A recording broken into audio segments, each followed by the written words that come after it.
my crafty friends, this is Michelle, the Southern Shell, and I am here with another Christmas in July video. And this is just the first few that I have done. I'm going to show you how I've changed those into Christmas ornaments, but I wanted to show a few of these that were actually just about complete.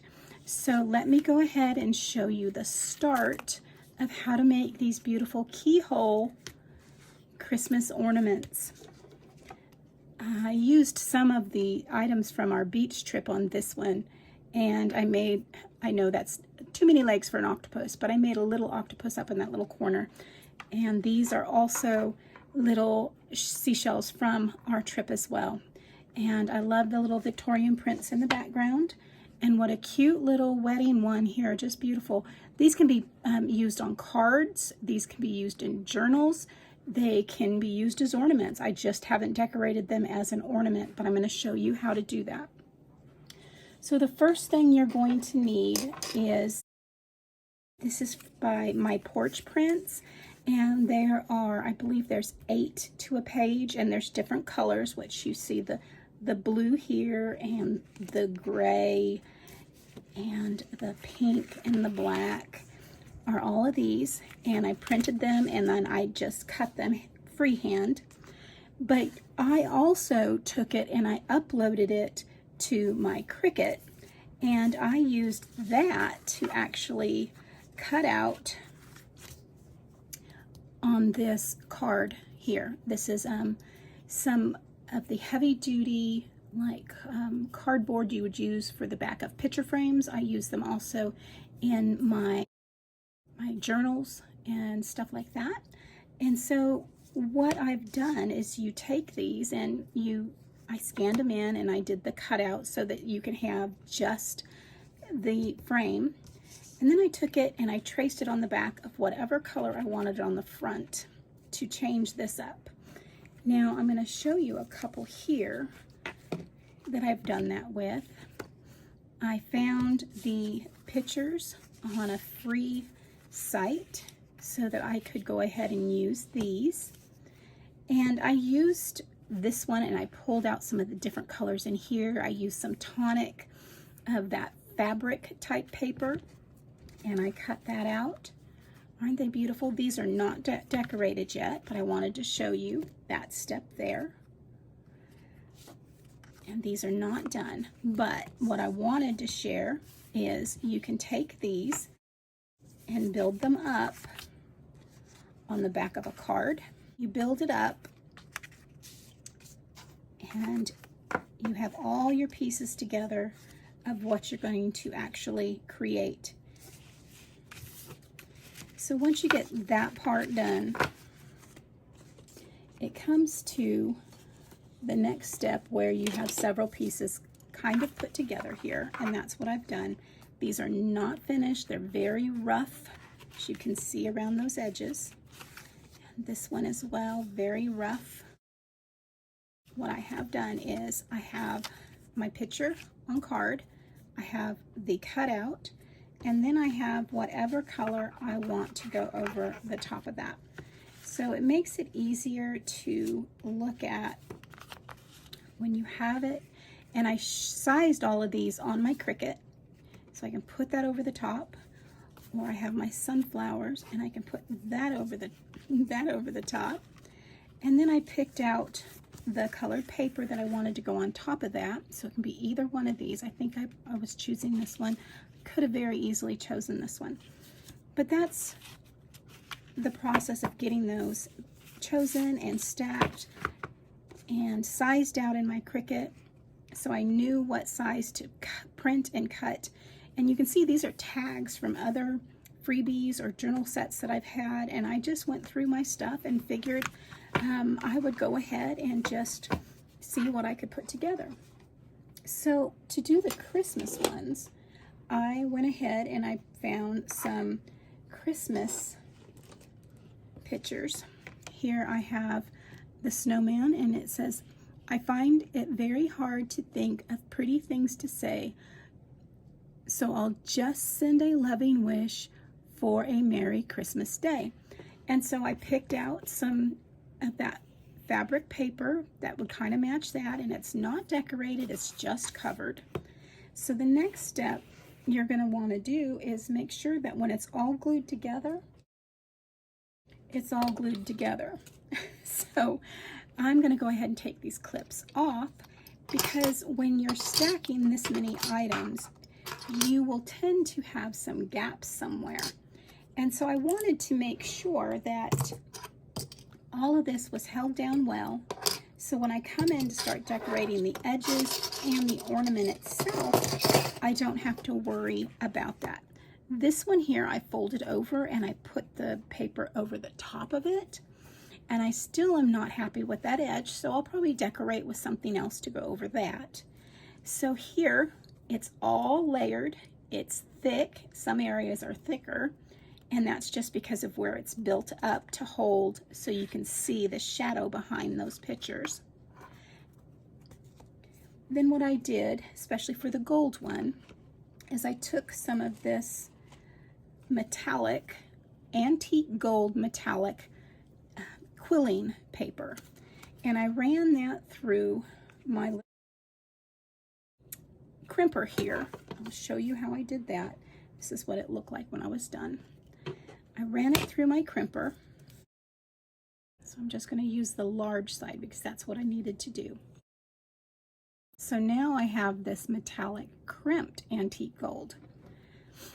The first thing I did was I took just the antique gold, and I wanted to make sure that this went all the way around, because this does not cover the whole thing like I want it to. I mean, it covers it, but when you look, you still get a little bit of that edge. This one's not as bad as that other one was. And so I will come through and I will glue this down using my art glitter glue all the way around this edge. And it's going to be towards the back. So I want to make sure I've got glue on that lifted edge and on the inside. Art glitter glue dries rather quick, so you don't want to put too much on there and let it be drying as you're trying to finish getting it all lifted on there. And then right around that outside edge, right up to the edge, I have a nice clean area. Make sure it's up, otherwise you're going to have little pieces that are poking up, and I want it to look as nice as I can. Pull it nice and tight. Don't pull too hard. This is paper, and you don't want to break it. I'm running my thumb across it so I know that it's right on the edge there, but I'm also pressing down so that it's not going to lift up. And one piece wraps all the way around with just a little bit left to spare. So I'm going to go ahead and come in and trim this off.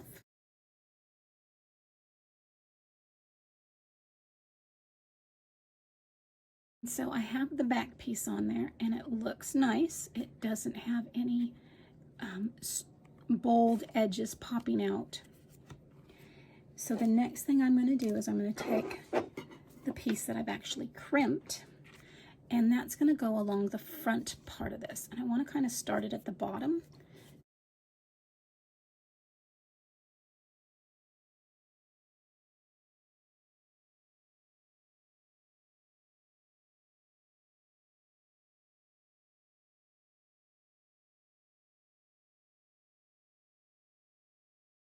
Don't pull too tight or you're going to pull out those crimps.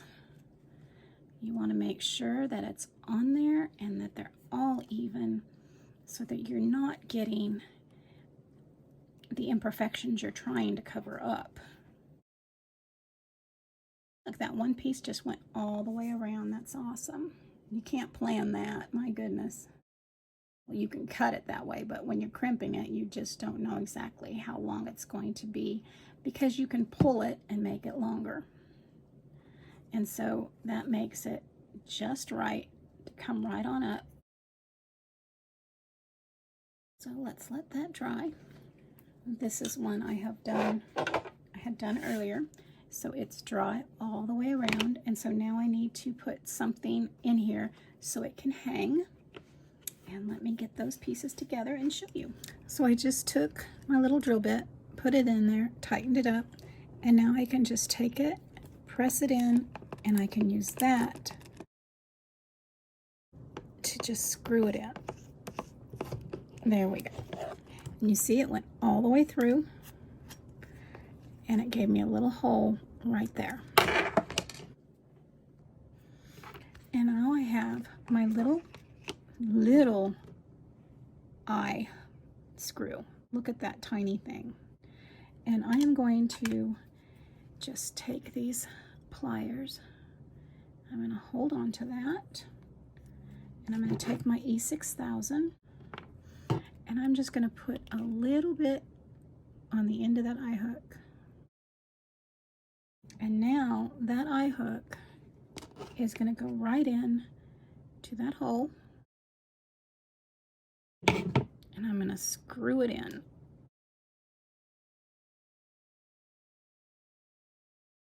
And once that dries, we have a great hook. Now I'm going to turn it so it faces that direction like that. So when I put the string through it, it will still hang nicely and not be all twisted and moving around. Now the other option is a bail. And the bail, I'm going to go ahead and put some E6000 on the back of that. And then that gets placed on the back center. And just let it dry. Make sure it's even.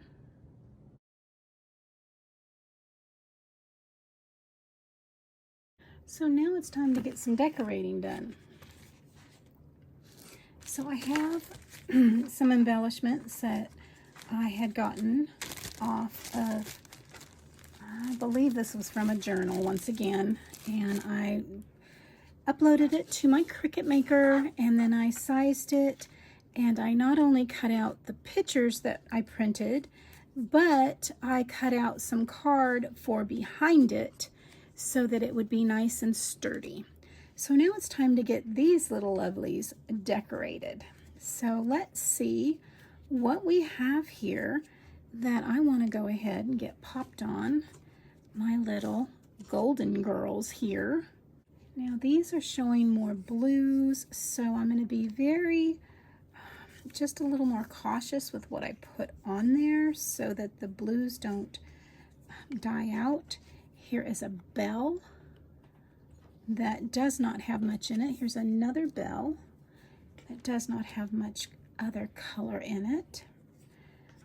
Oh, this is a Old World Santa with some blue in it. That works nicely.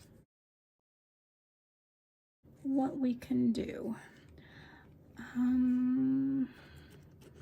I think I might also dig some bells and dig up some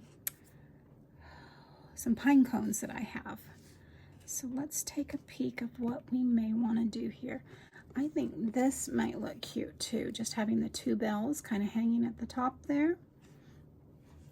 And we can do something similar here. I might want to put a Merry Christmas on here somewhere. I'm not sure. This has a little bit of blue down there in him, and if I edge the card in some blue ink, it might help bring that out some. So let me get some of my inks and get some bells and some pine cones, and I'll be right back. Okay, so I went ahead and pulled my Ranger Distressed Oxide in Chipped Sapphire. I have it labeled on the side, and I have a little swatch there where I've taken it and swatched it. So, and it looks like that's the color that I want to go ahead and use. So I'm going to go ahead and take my little dauber here, and I'm going to go all the way around. I I like that much better, much better. Okay. Nice and sturdy. I used 110-pound cardstock behind it, and I printed on 80-pound cardstock. So these are definitely sturdy embellished pieces. Pops that white out of there, so you don't have that striking white hitting those edges. See here that I'm tearing my little dauber up. I am a little rough, but these are older daubers that I've had for quite some time. So I have those, and I have my little thing of bells, and I'm going to go ahead and pull out some of these little gold ones here. And I like doing things in odd numbers, so I'm going to do probably 3 each. And then I have a couple bags of these pine cones, and I actually got these out of our driveway. So, you know, look around. You don't have to necessarily go out and buy anything.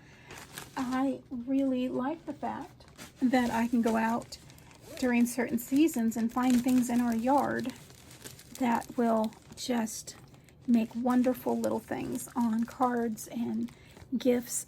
So I'm going to look for some of the smaller ones.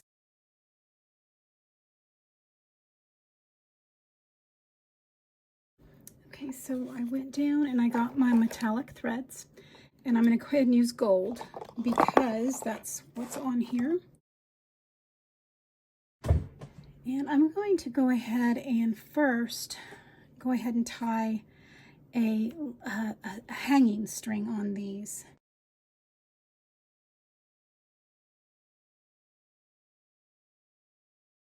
Cut that piece.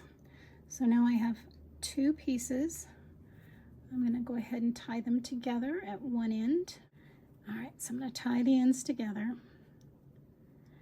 And then what I'm going to do is I'm actually going to dop a little bit of glue on there so that it does not want to move anywhere. I'm just going to use my art glitter, and I'm going to put it right over that knot. Let's do it again with the second piece. So now I'm going to take, and I'm just going to thread it on through our little holes. This one has the eyelet.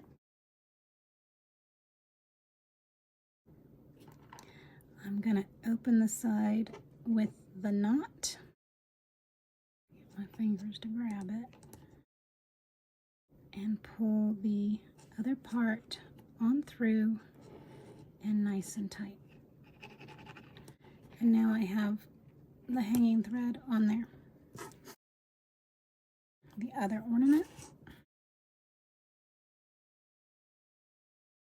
And pull nice and snug. My glue is not dry yet, so I really should be letting it alone, but I wanted to move on. So let's go ahead and see what we're going to do. So I have the Merry Christmas, and I have a couple bells. And I think with the bells, I am going to go ahead and put, it may just need one of those pine cones there. And then I can go ahead and put a couple bells on there. And I can use the other couple pine cones maybe down. All right, let's get those on. But the first thing I want to do is I want to string my bells. And I'm going to go ahead and just take it and thread it on through this little bell right here. In the meantime, I've had my hot glue gun heating up, and I am going to go ahead and put a nice dab across here.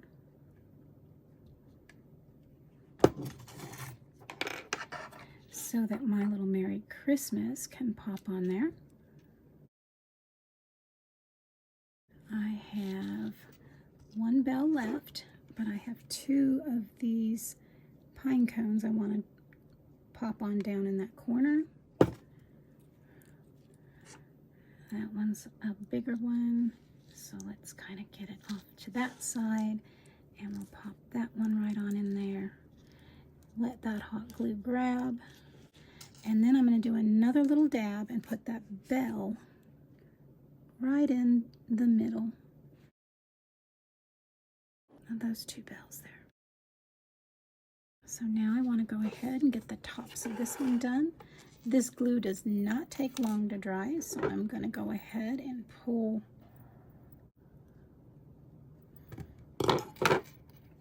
I'm going to use some hot glue, and I'm going to get those little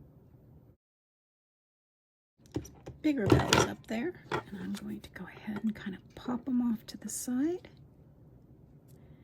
I'm going to take the two bells,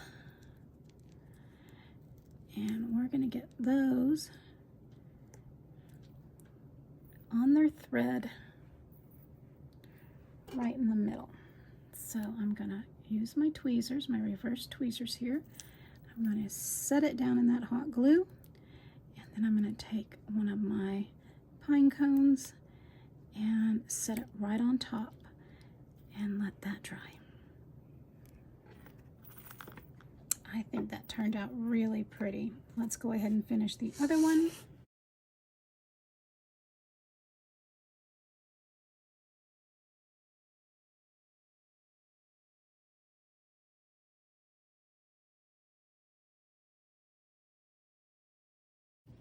There you have it, our keyhole Victorian Christmas ornaments. I just love the way those turned out.